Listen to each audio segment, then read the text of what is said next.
Je vais peut-être commencer par par ce qui est le début pour moi et qui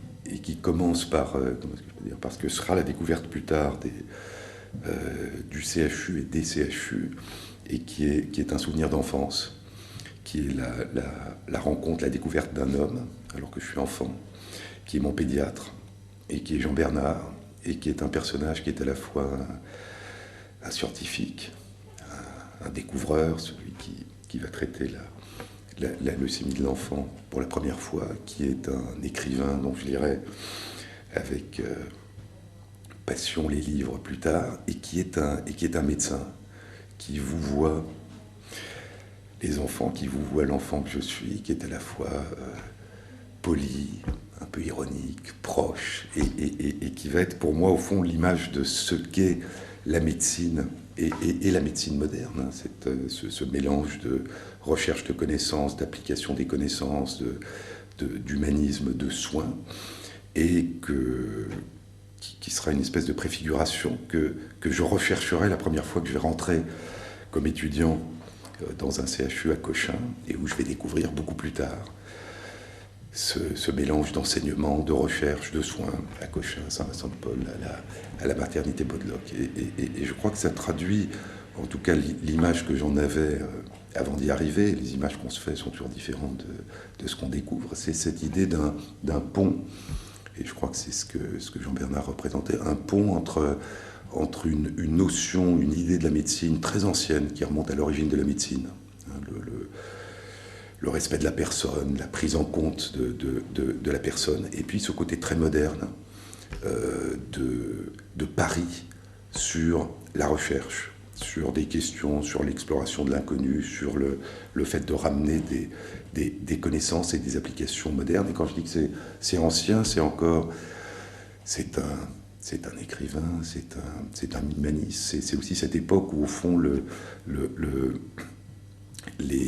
les sciences biologiques, médicales ou la physique étaient vues comme un tout, avec les arts, avec les autres approches humaines, avec la philosophie. Puis c'est aussi un personnage, et je pense que ça m'a marqué, même si c'était pas inscrit dedans, c'est aussi un grand résistant. Donc il y a cette idée aussi de se dresser contre ceux qui portent atteinte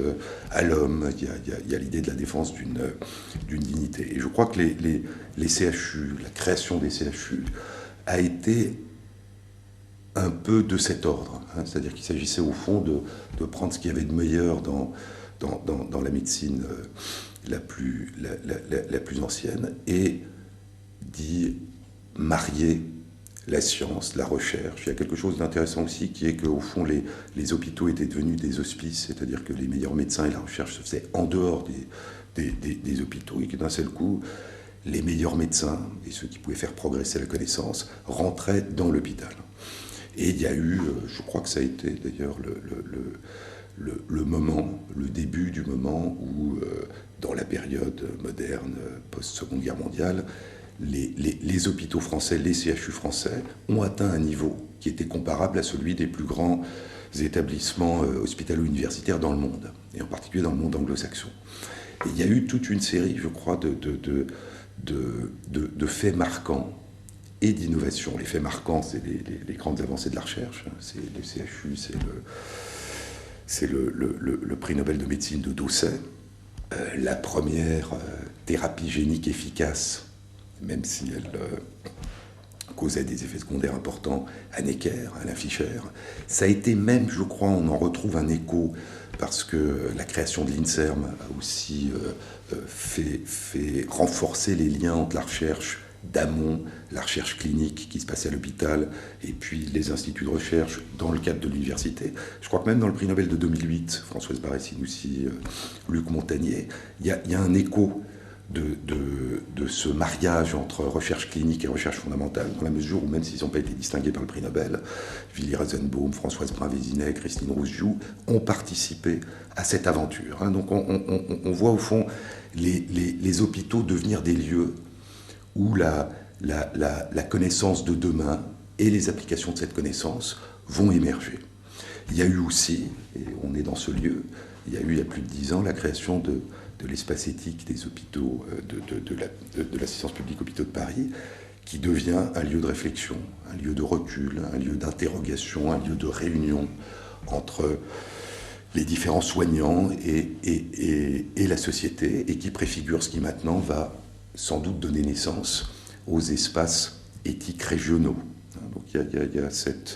ce souci, au fond, d'insérer la réflexion éthique, après que le Comité consultatif national d'éthique ait été créé, au centre même de la démarche hospitalière et du fonctionnement des hôpitaux. Et on voit la réflexion éthique devenir une des composantes, de la même façon que la recherche scientifique, la recherche biomédicale.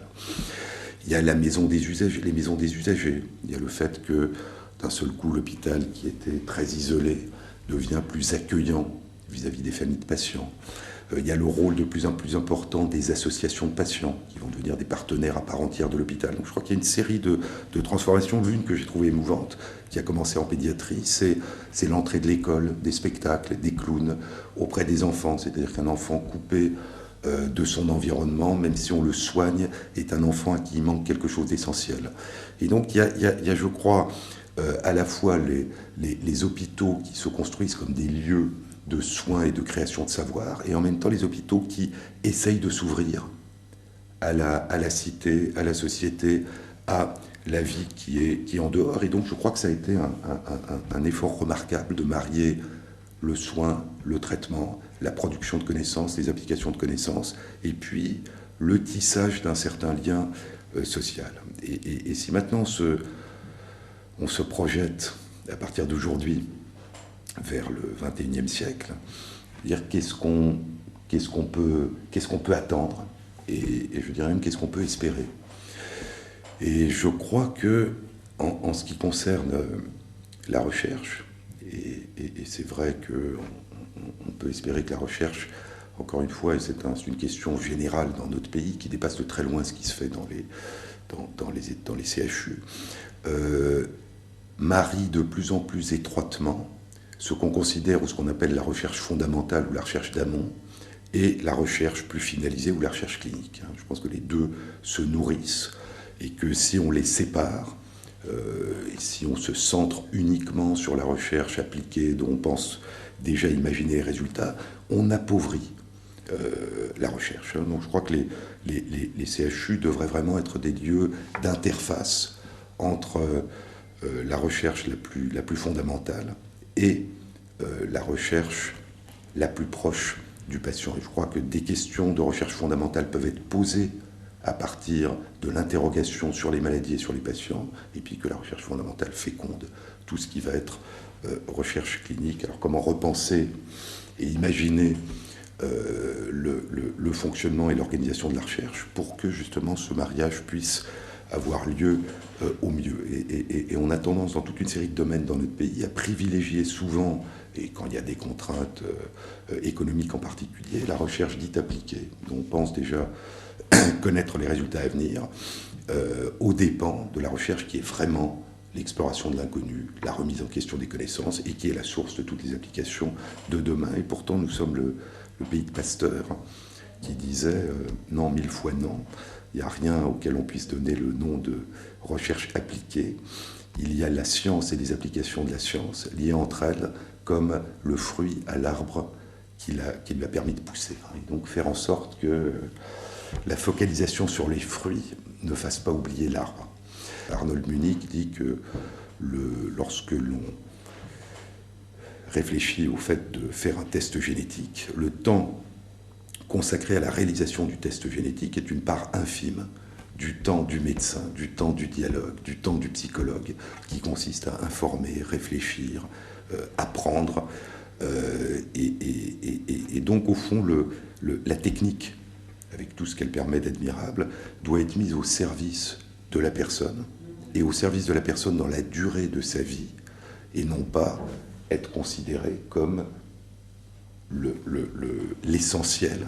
de l'intervention. De plus en plus, l'idée, c'est qu'on doit pouvoir vivre avec sa maladie, vivre avec son handicap,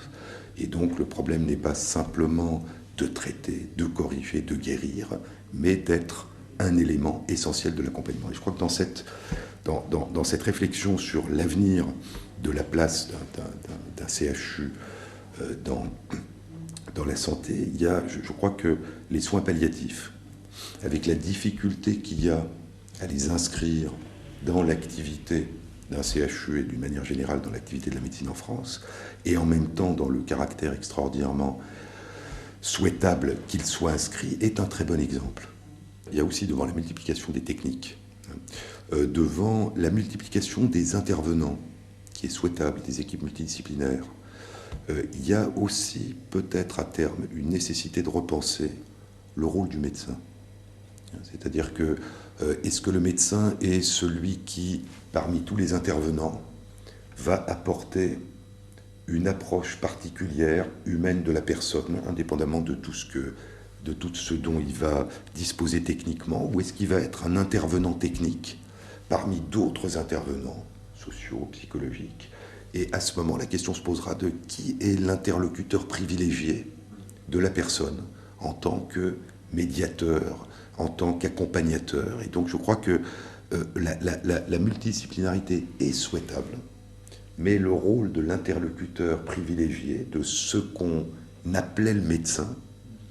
doit être repensé. Le New England Journal of Medicine, les deux plus grands journaux médicaux, et le Lancet, au début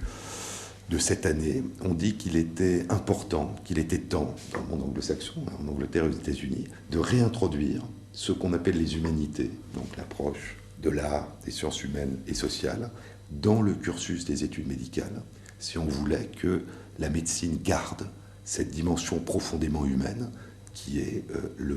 aux origines même de cette profession. Le fait qu'on puisse explorer les connaissances, les remettre en question, le fait qu'on puisse accompagner, qu'on puisse soigner, sont des impératifs évidents. Quelle société bâtit-on? Est-ce qu'on bâtit si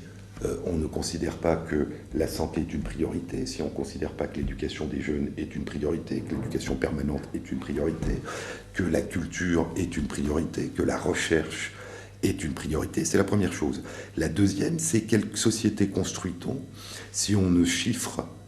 dans le cadre de l'économie l'éducation, la culture, la recherche et les dépenses de santé qu'en termes de coûts?